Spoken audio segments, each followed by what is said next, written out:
ದೇಶದ ಜನರಲ್ಲಿ ಯಾವುದೇ ಭೇದ ಭಾವವಿಲ್ಲದೆ ಸರ್ವರು ಸಮಾನರು ಎಂದು ಸಾರುವ ಸಂವಿಧಾನವನ್ನ ರಚಿಸಿ ಮಹತ್ವದ ಕೊಡುಗೆ ನೀಡಿರುವ ಡಾಕ್ಟರ್ ಬಿಆರ್ ಅಂಬೇಡ್ಕರ್ ಅವರು ಪ್ರಾತಃ ಸ್ಮರಣೀಯರು ಎಂದು ಹೆಸ್ಕಾಂ ಅಧ್ಯಕ್ಷರಾದ ಸೈಯದ್ ಅಜಂಫೀರ್ ಖಾದ್ರಿ ಅವರು ಅಭಿಪ್ರಾಯಪಟ್ಟರು.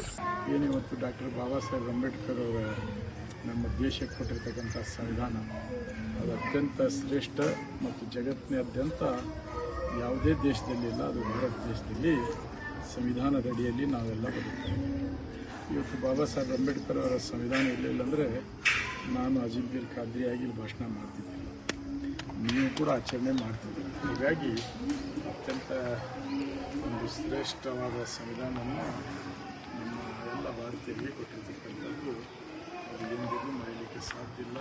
ಈ ಸಂದರ್ಭದಲ್ಲಿ ಡಾಕ್ಟರ್ ಬಾಬಾ ಸಾಹೇಬ್ ಅಂಬೇಡ್ಕರ್ ಅವರ ಆದರ್ಶ, ತತ್ವ, ಸಿದ್ಧಾಂತ ಅವ್ರು ಹಾಕಿಕೊಟ್ಟಿರ್ತಕ್ಕಂಥ ವಿಚಾರಧಾರೆಯಲ್ಲಿ ನಾವೆಲ್ಲ ಬದುಕೋನು ಹಾಗೆ ಅನ್ನುವಂಥದ್ದು ಮಾನವರಾಗಿ ಬದುಕೋನು ಬಾಬಾ ಸಾಹೇಬ್ ಅಂಬೇಡ್ಕರ್ ಅವರ ಸಂವಿಧಾನದ ಅಡಿಯಲ್ಲಿ ನಾವೆಲ್ಲ ಇರೋಣ ಹಾಗೆ ಅನ್ನುವಂಥ ಮಾತನ್ನು ಸಂದರ್ಭ. ಮಂಗಳವಾರ ನಗರದ ಜಿ+ ಮನೆಗಳ ಸಮುಚ್ಚಯ ಆವರಣದಲ್ಲಿ ಡಿವೈಎಫ್ಐ ಶಹರ ಘಟಕ ಹಾಗೂ ಜಿ+ ಮನೆ ಫಲಾನುಭವಿಗಳ ಹೋರಾಟ ಸಮಿತಿಯ ವತಿಯಿಂದ ನಡೆದ ಡಾಕ್ಟರ್ ಬಾಬಾ ಸಾಹೇಬ್ ಅಂಬೇಡ್ಕರ್ ಅವರ ಜಯಂತಿಯಲ್ಲಿ ಮುಖ್ಯ ಅತಿಥಿಗಳಾಗಿ ಪಾಲ್ಗೊಂಡು ಮಾತನಾಡಿದ ಅವರು, ಭಾರತದ ಕಾನೂನು ಸುವ್ಯವಸ್ಥೆ, ಅಸ್ಪೃಶ್ಯತೆ ನಿವಾರಣೆ, ಪ್ರಜೆಗಳ ಮೂಲಭೂತ ಕರ್ತವ್ಯ, ಸಮಾನತೆ, ಶಿಕ್ಷಣ ಕ್ಷೇತ್ರ ಸೇರಿದಂತೆ ಹಲವು ಪ್ರಮುಖ ಕ್ಷೇತ್ರಗಳಿಗೆ ಅಂಬೇಡ್ಕರ್ ಅವರು ನೀಡಿದ ಕೊಡುಗೆಗಳು ಮಹತ್ವದ್ದಾಗಿವೆ ಎಂದರು. ದೇಶಾದ್ಯಂತ ಅಷ್ಟೇ ಅಲ್ಲ, ಜಗತ್ತಿನಾದ್ಯಂತ ಏನು ಭಾರತದ ಸಂವಿಧಾನ ಶಿಲ್ಪಿ ಡಾಕ್ಟರ್ ಬಾಬಾ ಸಾಹೇಬ್ ಅಂಬೇಡ್ಕರ್ ಅವರ ಜಯಂತಿಯನ್ನು ಇವತ್ತು ಸರ್ಕಾರ ಇರಲಿ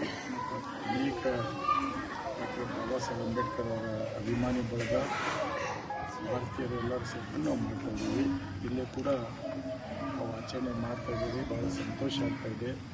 ನನ್ನ ಪ್ರತಿಯೊಂದು ಕಾರ್ಯಕ್ರಮಕ್ಕೆ ಇಲ್ಲಿ ಭಾಗಿಯಾಗ್ತೀನಿ. ಯಾಕೆಂದರೆ ಎಲ್ಲರೂ ದೊಡ್ಡ ದೊಡ್ಡ ಕಾರ್ಯಕ್ರಮದಲ್ಲಿ ಹೋಗ್ಬೇಕಂತಾರೆ, ನಾನು ಎಲ್ಲೇ ಬಡವರ ಕರೀತಾರೆ ಹೋಗ್ಬೇಕನ್ನುವಂಥ ನನ್ನ ಒಂದು ಕನಸು ಇಚ್ಛಾಶಕ್ತಿ ಆ ಹಿನ್ನೆಲೆಯಲ್ಲಿ ನಾನಿಲ್ಲಿ ಬಂದಿದ್ದೇನೆ. ಕಾರ್ಯಕ್ರಮದಲ್ಲಿ ಡಿವೈಎಫ್ಐ ಶಹರ ಘಟಕ ಹಾಗೂ ಜಿ+ ಮನೆ ಫಲಾನುಭವಿಗಳ ಹೋರಾಟ ಸಮಿತಿಯ ಮುಖಂಡರಾದ ಪ್ರಿಯಾ ವಿ ಗಡ್ಡಿಯವರ್, ಗುರುನ್ಗೌಡ ದುಂಡಿಗೌಡರ್, ಮಕ್ಬುಲ್ ಯಲ್ಲಾಪುರ್, ರುದ್ರೇಶ್ ಗುರಣ್ಣನವರ್, ಮಂಜುಳಾ ಹಾನ್ಗಲ್, ದ್ಯಾಮಕ್ಕ, ಶಾಂತಕ್ಕ ಗಡ್ಡಿಯವರ್, ಜಯಮ್ಮ ಆಲೂರ್, ಗೌಸ್ ನವಲ್ಗುಂದ್, ಜಯಲಕ್ಷ್ಮಿ ಅಂಗಡಿ, ಸೂರಜ್ ಸಿಂಗ್ ಸಿಖ್, ಚಾಂದ್ ಸಿಂಗ್ ಸಿಖ್, ಶಕಿಲಾ ದಕನಿ ಸೇರಿದಂತೆ ಹಲವರು ಪಾಲ್ಗೊಂಡಿದ್ದರು. Suresh Aligar, 9 live news, Shiggavi.